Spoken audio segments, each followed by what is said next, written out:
Welcome to MJ channel. இன்றைக்கி நம்ம சேனலில் பொங்கல் பரிசு தொகுப்புக்கான ஒரு முக்கியமான அறிவிப்புலாம் பார்த்திங்கன்னா இப்போ வெளிவந்துருக்குது. அதை பற்றி தான் நம்ம இந்த வீடியோவில் டீட்டெயிலாக பார்க்க போகிறோம். ஸோ ரேஷன் ஷாப் மூலிமா மலிவான பொருட்களை வந்து பார்த்திங்கன்னா ஏழை எளிய மக்கள் பயன்பெறணுங்கிற வகையில் வந்து பார்த்திங்கன்னா கொடுத்துக்கிட்டு இருப்பாங்க. ஸோ அதை தொடர்ந்து வருடம் பொங்கலுக்கு பரிசு தொகுப்பையும் வந்து பார்த்திங்கன்னா ஏழை எளிய மக்கள் வந்து சிறப்பாக கொண்டாடணுங்கிற வகையில் பரிசு தொகுப்பும் 1000 ரூபா ரொக்கமும் வந்து பார்த்திங்கன்னா வருடந்தோறும் கொடுத்துக்கிட்டு இருப்பாங்க. ஸோ அதை தொடர்ந்து வந்து இப்போ 2025க்கும் அதை பற்றின ஒரு புதுமையான அறிவிப்புலாம் இப்போ வெளிவந்துருக்குது. ஸோ அதை பற்றி நம்ம இந்த வீடியோவில் டீட்டெயிலாக பார்க்கலாம். ஸோ இந்த வீடியோவை ஸ்கிப் பண்ணாமல் முடிஞ்ச அளவு ஃபுல்லாக பாருங்கள். அப்போ தான் உங்களுக்கு நான் என்ன சொல்ல வரேங்கிறது ஃபுல்லாக புரியும். நம்ம சேனலை ஃபஸ்ட்டாக பக்கம் சப்ஸ்கிரைப் பண்ணி வச்சுங்க, பக்கத்தில் இருக்க பெல் ஐக்கானை கிளிக் பண்ணுங்கள். வாங்க வீடியோக்குள்ளே போய் டீட்டெயிலாக பார்க்கலாம். தமிழக அரசு சார்பில் மக்களுக்கு வந்து பல்வேறு நலத்திட்டங்களை வந்து செஞ்சுக்கிட்டு இருப்பாங்க. இந்த திட்டத்து மூலிமா வந்து பார்த்திங்கன்னா சிறியவர்கள் முதல் பெரியவர்கள் வர இந்த திட்டத்து மூலிமா பயன்பட்டு வந்துக்கிட்டு இருப்பாங்க. ஸோ ஒவ்வொரு வருடமும் பண்டிகை காலத்தில் அரசு ஊழியர்களுக்கு போனஸ் வழங்கப்படும். அதே போல் பொங்கல் பண்டிகைக்கு வந்து பார்த்திங்கன்னா ரேஷன் கடைகளில் ஸோ பொங்கலுக்கான சிறப்பு பரிசு வந்து நிர்ணயிக்கப்பட்ட தொகையோட அந்த பரிசு தொகுப்பை அவங்க ரேஷன் கார்டுதாரர்களுக்கு ஸோ நம்ம கவர்மெண்ட்லேருந்து ஃப்ரீயாகவே கொடுத்துக்கிட்டு வருவாங்க. ஸோ பொதுவாக ஒவ்வொரு பண்டிகைக்கும் வந்து பார்த்திங்கன்னா சிறப்பான ஏற்பாடு வந்து பார்த்திங்கன்னா நம்ம தமிழ்நாடு கவர்மெண்ட்லேருந்து மக்களுக்கு கொண்டு வருவாங்க.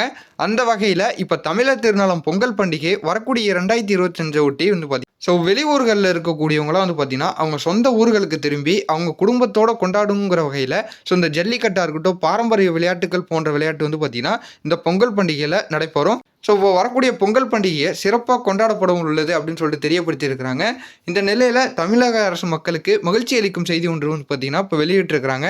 இந்த ஆண்டு பொங்கல் பண்டிகையை முன்னிட்டு தமிழகத்தில் உள்ள அனைத்து ரேஷன் கார்டு வைத்துள்ள நபர்களுக்கும் வந்து பார்த்திங்கன்னா தலா 1000 ரூபா வந்து பார்த்திங்கன்னா பொங்கல் பரிசு தொகுப்பில் கொடுக்க போகிறதா சொல்லியிருக்கிறாங்க. அது மட்டும் இல்லை, 1 கிலோ அரிசி, 1 கிலோ சர்க்கரை, அப்புறம் ஒரு கரும்பு துண்டு ஆகியவை தமிழக அரசு சார்பில் வழங்கப்படும் அப்படின்னு சொல்லிட்டு தெரிவிக்கப்பட்டிருக்குது. ஸோ கடந்த ஆண்டு வந்து பார்த்திங்கன்னா பொங்கல் பண்டிகையை முன்னிட்டு அரசு ஊழியர்கள், பொதுத்துறை நிறுவனங்கள், பணிபுரிபவர்கள், வருமான வரி செலுத்துபவர்களை தவிர்த்து உள்ள ரேஷன் கார்டு வைத்திருக்கும் நபர்களுக்கு 1000 ரூபா வந்து பார்த்திங்கன்னா வழங்கப்பட்டு வந்துக்கிட்டு இருந்துச்சு. ஸோ இந்த முறையும் அதை கணக்கு பண்ணும்போது வந்து பார்த்திங்கன்னா அனைவரும் பயன்பெற வேண்டுங்கிற ஒரு நோக்கில் வந்து பார்த்திங்கன்னா இந்த திட்டம் வெளிப்பட்டிருக்கு அப்படின்னு சொல்லிட்டு சொல்லியிருக்கிறாங்க. ஸோ இப்பயும் வந்து பார்த்திங்கன்னா 1 கிலோ அரிசி, 1 கிலோ சர்க்கரை, ஒரு கரும்பு துண்டு அதோடு சேர்த்து பரிசு தொகுப்பாக 1000 ரூபா வந்து பார்த்திங்கன்னா ரொக்கமாகவும் கொடுக்க போகிறதா சொல்லியிருக்கிறாங்க. மேலும் கலைஞர் மகளிர் உரிமை தொகை திட்டம் வந்து பார்த்திங்கன்னா பெண்களுக்கு 1000 ரூபாங்கிறது ஒவ்வொரு மாதமும் 15ஆம் தேதி கொடுப்பது வந்து பார்த்திங்கன்னா வழக்கமாக இருந்துக்கிட்டு இருக்கு.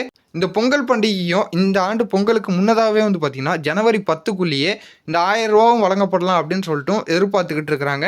ஸோ இந்த மகளிர் உதவித்தொகை இந்த ஆண்டும் கொடுக்கப்படும். ஸோ பரிசு உட்பட 2000 ரூபாய் வந்து பார்த்திங்கன்னா நமக்கு ஒரு ஜாக்பாட்டாக நமக்கு கிடைக்கும் அப்படின்னு சொல்லிட்டு இந்த ஒரு சூப்பரான அறிவிப்பு நமக்கு தெரியப்படுத்தியிருக்கிறாங்க.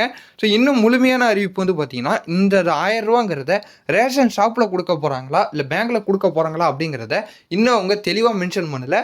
ஸோ அவங்க இன்னும் வந்து பார்த்திங்கன்னா இன்னும் ஒரு சில நாட்களில் இதுக்கான முழுமையான அறிவிப்பை கூடிய விரைவில் அறிவிப்பாங்க. ஸோ அந்த அறிவிப்பை தெரிஞ்சதுன்னா நான் உங்களுக்கு அடுத்தடுத்த வீடியோவில் நான் உங்களுக்கு அப்டேட் பண்ணிக்கிட்டே இருக்கிறேன். இந்த மாதிரி பொங்கல் பரிசு சம்மந்தமாகவும் மற்ற ஒரு நல்ல தகவல் சம்மந்தமாகவும் தெரிஞ்சுக்கணுன்னா நம்ம சேனலை சப்ஸ்கிரைப் பண்ணி சப்போர்ட் பண்ணிக்கிட்டே இருங்க. அப்போ தான் நான் போடக்கூடிய நம்ம நல்ல நல்ல தகவலை நீங்கள் பார்த்து தெரிஞ்சிக்க முடியும். வீடியோ உங்களுக்கு ரொம்பவே யூஸ்ஃபுல்லாக இருக்கும் அப்படின்னு சொல்லிட்டு தான் நான் இந்த வீடியோ போட வந்திருக்கிறேன். ஸோ இது உங்களுக்கு யூஸ்ஃபுல்லாக இருந்ததுன்னா உங்கள் ஃப்ரெண்ட்ஸ் அண்ட் ஃபேமிலி எல்லாருக்கும் ஷேர் பண்ணி விடுங்க. அவங்களுக்கும் ஒரு நல்ல தகவலை பார்த்து தெரிஞ்சுப்பாங்க. இதே போல் வேறு ஏதாவது நல்ல தகவலோடையும் ஒரு நல்ல அப்டேட்டோடையும் நான் உங்களை அடுத்தடுத்த வீடியோவில் வந்து பார்க்குறேன்.